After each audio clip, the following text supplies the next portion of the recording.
I'm here to talk, I assume, about about patient online, particularly about the advantages that it gives that you may not realise. In fact, I doubt many people in here would realise what amazing opportunities digital provides to particularly people who are visually impaired. One of the most common responses we get, or I get at least, is, I'll just show you. So on the train this morning when I was just checking my app, people were saying, how are you using that? Now that is just a Motorola Moto G phone, and I got it for £90, so it's not exactly an expensive phone, but it does everything you need it to do. And if I just switch it on, and I'll hold it near the microphone, but you'll be able to hear. Where is the mic? Oh, well, you can sort of hear. So what it's doing is talking, and I'm on the home screen there, and as I run my finger down the screen, it sort of vibrates. It does vibrate, it doesn't sort of vibrate. And it means that it sort of fools your brain into thinking you've actually touched something, because as your finger touches the screen, instead of your brain interpreting it as just the phone vibrating, your brain actually mixes the two signals together, and you think. So text actually feels like a buzz on the screen. It actually feels as if you're touching buzzy things, and it reads it out as soon as you touch it. So this is changing the world for visual impairment, because visual impairment, as you know, is primarily an information disability. It results in all sorts of consequences, like people struggling to get around. There's loads of social implications by being visually impaired for social interaction, making eye contact, and also there's a lot of social stigma around visual impairment. So as soon as you appear on the scene in a party or something, people can often tense up because they think, oh God, he's going to fall over. Doesn't matter if they've had 14 glasses of champagne, they don't think they're going to fall over. I'm much less likely to fall over. But there are all these things that can happen. So I'm just highlighting very quickly, there's a lot of sort of mixed up stuff around disability and impairment. Now, where you have a role in all of this is much more simple than that. You know, maybe at a party you may have to talk to a visually impaired person soon, and hopefully then you'll just be able to hopefully realise that when they get their phone out, they are actually listening to it rather than looking at the screen. I know someone once said to me, they think I'm basically pretending to be visually impaired, because they said, you seem to be able to use your phone okay. Now, I can understand why they might say that, but it's a little bit of a benefit streets attitude to disability, which I hope gradually people will get to realise that if you just look on your Apple phone or your Google phone and you just go into settings and you find that little one that says accessibility, if on the train back, or probably not when you're driving, but some point when you've got a few moments, just go to your settings, have a look in accessibility, and see all the things your phone will do that are for visually impaired people. Built in, you don't even have to install it, it's there already. That's the result of many years of digital shift in the way big technology firms are seeing impairment and disability. Much of it's coming out of the States, of course, because over there, if you're disabled and you're not working, you don't have a great life, even worse than you have here, I suppose. So it's all about employment over there. So that's an introduction to sort of modern ways of looking at visual impairment. It's still a disability, but it's a different one from what it used to be. It's not quite the same. I must say, I still use a white stick, and at the moment I'm not using my phone instead of my white stick.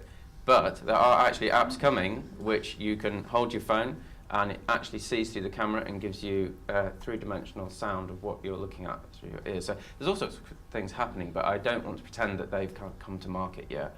They haven't, but there's a lot of changes happening. So information problems that you have when you're visually impaired are being solved by devices like these, cheap devices. I can read my Gmail, I can read my text messages. Now, text messages, you may know, many of your services send those out now if there's a mobile phone number loaded into your system. I now get text messages from the Homerton Hospital, where I go every now and then for various ailments I've got. And I get an SMS the week before reminding me of my appointment. Now these things are all great because before, well, I still get them actually. I still get these paper letters through the post. My wife's very busy. She also doesn't like me not being independent. So she's not a carer. She's my wife. And, we care for each other, but not in that way. But a lot of the sort of standard view is that if you're impaired, then you have a carer. it's actually not as common as it sounds, and actually the relationship that people have with people around them in a sort of caring role is not something you can depend on. So, for example, if you're sending information out, you can't necessarily depend on them caring for you and reading that information to you, especially if it's something confidential, like a prostate cancer scan, which you might not want to share with your wife. Vice versa, it could be breast screening, that kind of stuff. This is information that's highly personal, and the idea of someone else reading it to you is a real problem. Well, it's a real problem for many people. So I'll quickly say now that the advantage of patient online, if anyone's come across Tim Berners-Lee, this famous guy that everyone says he invented the internet, and so I suppose he did. He invented the World Wide Web, which is where connecting computers together. And he said back in the early 90s that this invention was going to completely change the future for disabled people because it takes away the problem of geography. It means you can get to information or get to services without having to actually physically go there, which if you're using a wheelchair or if you walk with crutches, is life-changing. It means you can use Amazon now to buy batteries. You don't have to find your way down to, well, the Woolworths isn't there anymore, but shops that do still sell batteries.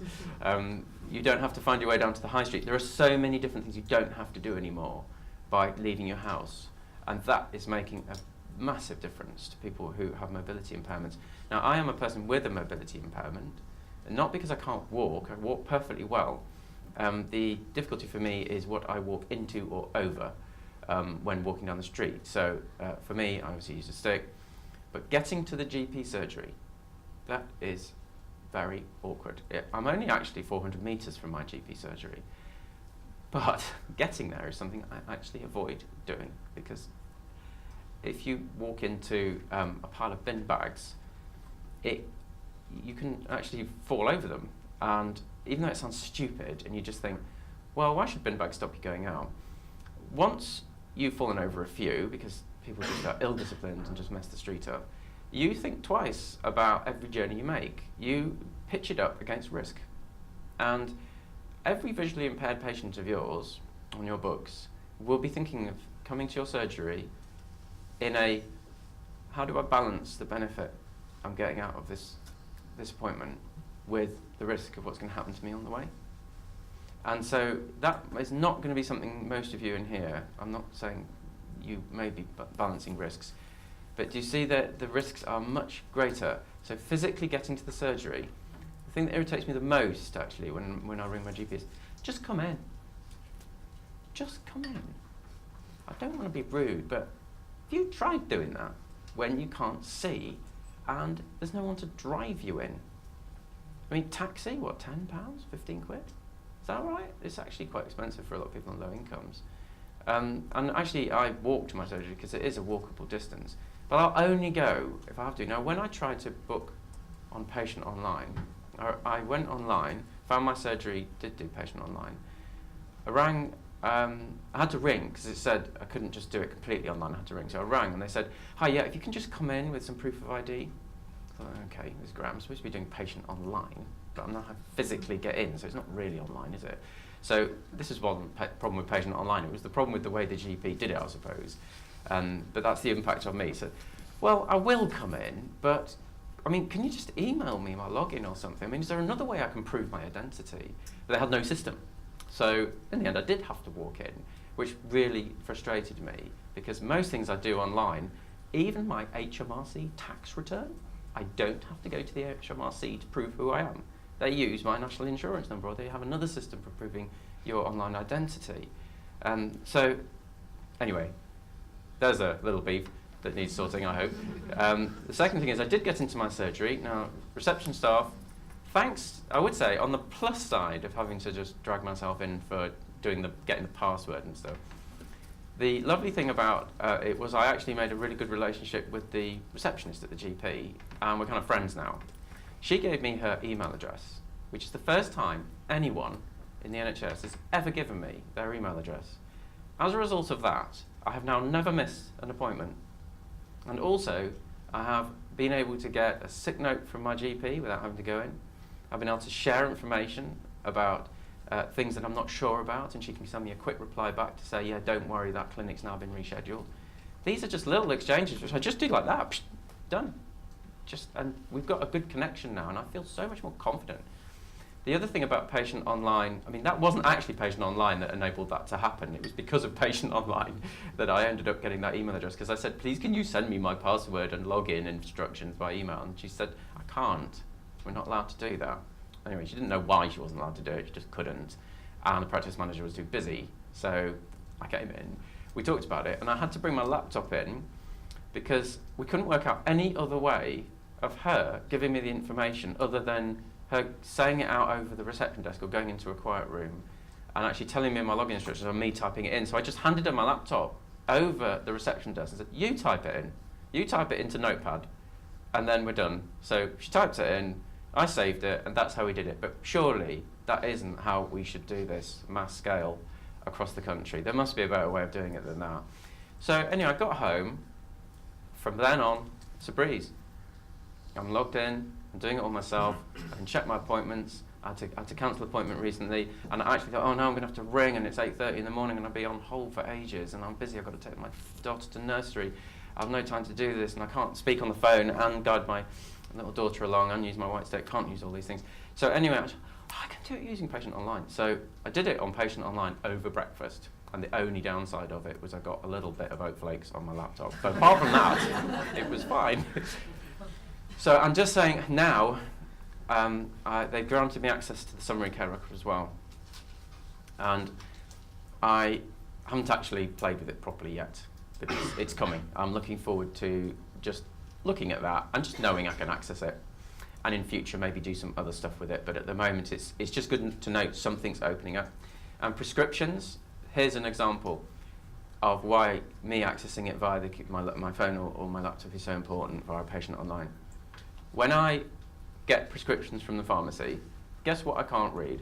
The dispensing label, the name of the drug, the dose, the PL number, just about everything on it, basically. The only thing I can tell is it's a box. Now, because there's a number of boxes in my cupboard, because I had a cataract operation earlier and I got like 6 different doses of eye drops, I can't tell the difference between them. One was, do not take for more than 1 week.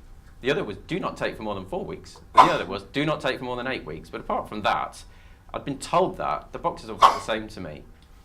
So when my wife said, well, how are we going to do this?